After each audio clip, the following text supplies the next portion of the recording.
ನಾಯಕನಹಟ್ಟಿ ಪಟ್ಟಣದ 7ನೇ ವಾರ್ಡ್ನ ಅಂಗನವಾಡಿ ಎಫ್ ಕೇಂದ್ರದಲ್ಲಿ ಸಾಂಕ್ರಾಮಿಕ ರೋಗದ ವಿರುದ್ಧ ಹರಡಲು ತಾಯಿಯ ಎದೆ ಹಾಲು ಸಹಕಾರಿ ಎಂದು ಚಳ್ಳಕೆರೆ ತಾಲೂಕು ಆಶಾ ಮೇಲ್ವಿಚಾರಕರಾದ ಎಲ್ ರಶ್ಮಿ ಹೇಳಿದ್ದಾರೆ. ಬುಧವಾರ ಪಟ್ಟಣದ ಅಂಗನವಾಡಿ ಎಫ್ ಕೇಂದ್ರದಲ್ಲಿ ವಿಶ್ವ ಸ್ತನ್ಯಪಾನ ಸಪ್ತಾಹ ಕಾರ್ಯಕ್ರಮವನ್ನು ಜ್ಯೋತಿ ಬೆಳಗುವ ಮುಖಾಂತರ ಉದ್ಘಾಟಿಸಿ ಮಾತನಾಡಿದರು.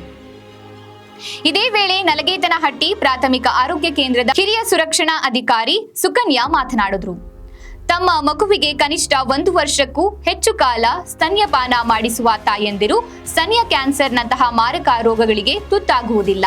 ಅದಕ್ಕೆಂದೇ ಸ್ತನ್ಯಪಾನಕ್ಕೆ ಹೆಚ್ಚಿನ ಒತ್ತು ನೀಡುವಂತೆ ಪ್ರತಿ ತಾಯಿಗೂ ಸಲಹೆಯನ್ನ ನೀಡಿದ್ರು. ಆಕೆಯ ಸಂಪೂರ್ಣವಾಗಿರ್ತಕ್ಕಂಥ ಒಂದು ಆಸಕ್ತಿ ಮಗುವಿನ ಕಡೆ ಮಾತ್ರ ಇರಬೇಕು. ಬೇರೆ ಕಡೆಗೆ ನಾವು ಯಾವುದೇ ಕಾರಣಕ್ಕೂ ಗಮನ ಹರಿಸುವ ಹಾಗಿಲ್ಲ.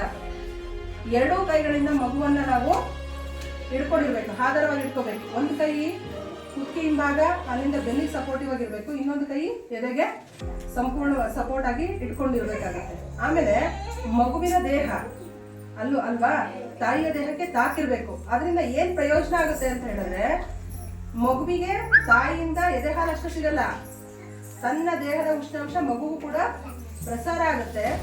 ಸೊ ಅವಾಗ ಏನಾಗುತ್ತಪ್ಪ ಅಂತ ಹೇಳಿದ್ರೆ, ಮಗು ತೂಕವನ್ನು ಕಳ್ಕೊಳ್ಳಲ್ಲ, ಮತ್ತೆ ಬೇರೆ ರೀತಿಯ ಸೋಂಕು ಕೂಡ ಮಗುಗೆ ತಗಲಲ್ಲ.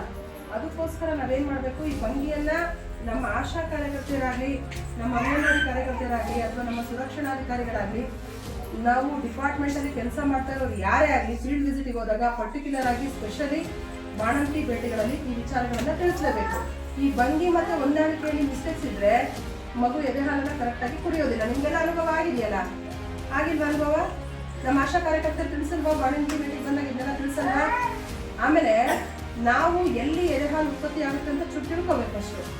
ಯಾಕೆ ಹಾಸ್ಪಿಟಲಲ್ಲಿ ಹೋಗಿ ನೋಡ್ರಿ, ಮಗುಗೆ ಎದೆ ಹಾಲು ಕುಡಿಸ್ಬೇಕಮ್ಮ, ಬೇಗ ಸ್ಟಾರ್ಟ್ ಮಾಡಬೇಕು ಅಂತ ಹೇಳ್ತಾರೆ.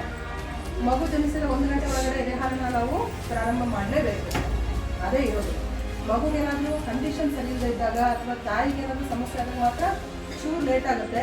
ಅದನ್ನು ಹೊರತುಪಡಿಸಿ ಜನಿಸಿದ 1 ಗಂಟೆ ಒಳಗಡೆ, ಅರ್ಧ ಗಂಟೆಯಿಂದ 1 ಗಂಟೆ ಒಳಗಡೆ ಮೊದಲ ಹಾಲನ್ನು ಮಗುಗೆ ನಾವು ಕೊಡಲೇಬೇಕು. ಇದರಿಂದ ಒಂದು ಪ್ರಯೋಜನ ಏನಪ್ಪ ತಾಯಿಗೆ ಅಂತ ಹೇಳಿದ್ರೆ, ಗರ್ಭಕೋಶ ಬೇಗ ಸಂಕುಚಿತ ಆಗುತ್ತೆ. ಯಾಕಂದರೆ ನಮ್ಮಲ್ಲಿ ದೇಹದಲ್ಲಿ ಹಾರ್ಮೋನ್ ಉತ್ಪತ್ತಿ ಆಗುತ್ತೆ. ಅದರಿಂದ ಏನಾಗುತ್ತೆ, ರಕ್ತಸ್ರಾವ ಕಮ್ಮಿ ಆಗುತ್ತೆ. ಆ ಟೈಮಲ್ಲಿ ನೋಡಿ, ಒಂದು ಎದೆ ಹಾಲಲ್ಲಿ ಇಷ್ಟೆಲ್ಲ ಮಹತ್ವ ಇರೋದು ಗೊತ್ತಾ ನಿಮಗೆ?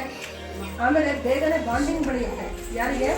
ಮಗುಗೂ ಮತ್ತೆ ತಾಯಿಗೂ ಬೇಗನೆ ಬಾಂಡಿಂಗ್ ಬೆಳೆಯುತ್ತೆ.